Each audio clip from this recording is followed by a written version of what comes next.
पौराणिक कथाओं का ऑडियो बनाने का मुख्य उद्देश्य यही है कि हम अपने ग्रंथों को जानें और अपने बच्चों को इसके बारे में बताएं। इससे पहले हमने सुना देवव्रत की वापसी।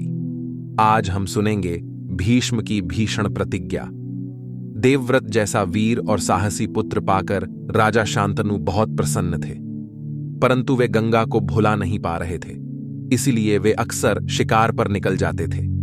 एक दिन राजा शांतनु शिकार करते हुए बहुत थक गए।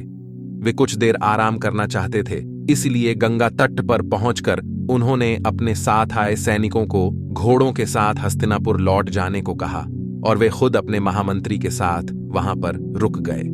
राजा ने देखा कि गंगा तट पर केवल एक ही नाव है और उस पर एक सुंदर युवती बैठी हुई है। उन्होंने उसके पास जाकर उससे पूछा, हे सुंदरी, तुम कौन हो और इस नाव में क्यों बैठी हो? युवती ने उत्तर दिया, मैं एक मछुआरे की बेटी हूं। मेरा नाम सत्यवती है। मैं लोगों को नाव द्वारा नदी पार कराती हूं।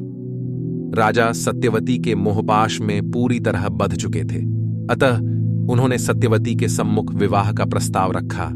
सत्यवती भी राजा के व्यक्तित्व से प्रभावित थी, परंतु उसने बड़ी शालीनता से उत्तर दिया, मेरे विवाह का फैसला मेरे पिता करेंगे। आपको उनसे मेरा हाथ मांगना होगा। तो चलो, मुझे उनके पास ले चलो। मैं अभी उनसे तुम्हारा हाथ मांग लेता हूं, राजा ने कहा। सत्यवती राजा को अपने साथ अपनी कुटिया में ले गई। उन्हें द्वार पर ही सत्यवती के पिता मिल गए।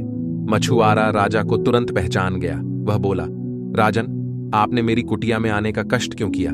अपने किसी सेवक को कहकर मुझे बुला लिया होता। राजा शांतनु ने कहा, मैं आपसे आपकी बेटी का हाथ मांगने आया हूं। यदि आपकी सहमति हो तो मैं इससे विवाह करना चाहता हूं। यह सुनकर मछुआरा बहुत प्रसन्न हुआ। एक पल रुकने के बाद बोला, राजन, मेरा सौभाग्य है कि आप मेरी बेटी से विवाह करना चाहते हैं। मैं इस प्रस्ताव से सहमत हूं, पर मेरी एक शर्त है। मैं चाहता हूं कि मेरी बेटी का बेटा ही बड़ा होकर आपका उत्तराधिकारी बने। मछुआरे की शर्त सुनकर राजा शांतनु अवाक रह गए। यद्यपि वे उसकी बेटी सत्यवती से प्रेम करने लगे थे, पर वे अपने बेटे देवव्रत के साथ अन्याय नहीं करना चाहते थे। इसलिए वे वहां से बिना कुछ कहे ही हस्तिनापुर लौट गए। हस्तिनापुर लौटकर राजा शांतनु उदास रहने लगे। वे हर वक्त सत्यवती के ख्यालों में खोए रहते थे। वे चाहकर भी सत्यवती को भुला नहीं पा रहे थे। उनका किसी भी काम में मन नहीं लगता था। यहां तक कि वे न तो ठीक से खा पी रहे थे और न ही शांतिपूर्वक सो पाते थे, जिस कारण उनका स्वास्थ्य निरंतर गिर रहा था। देवव्रत पिता की यह दशा देखकर परेशान था। उसने पिता से उनकी चिंता का कारण जानना चाहा, लेकिन उन्होंने कोई संतोषजनक उत्तर नहीं दिया। तब देवव्रत ने महामंत्री से इस विषय में बात की और पूरी बात जानने के बाद वह सत्यवती के पिता के पास जा पहुंचा। देवव्रत ने मछुआरे से कहा, मैं वचन देता हूं कि आपका नाती ही हस्तिनापुर का उत्तराधिकारी होगा। अब तो आपको इस विवाह पर कोई आपत्ति नहीं होनी चाहिए।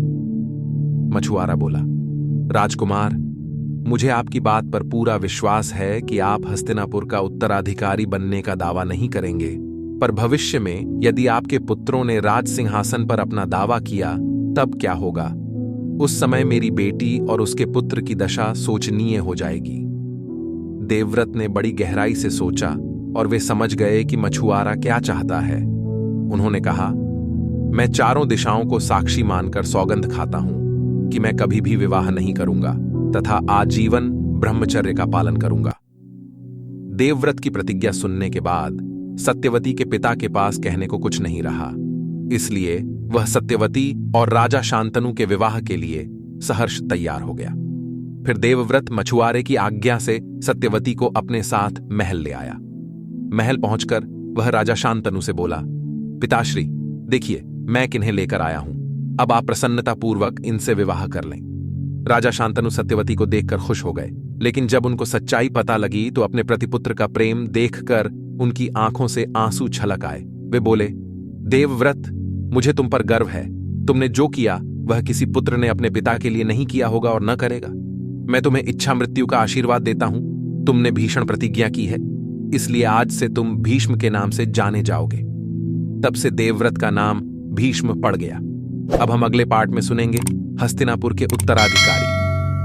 धन्यवाद।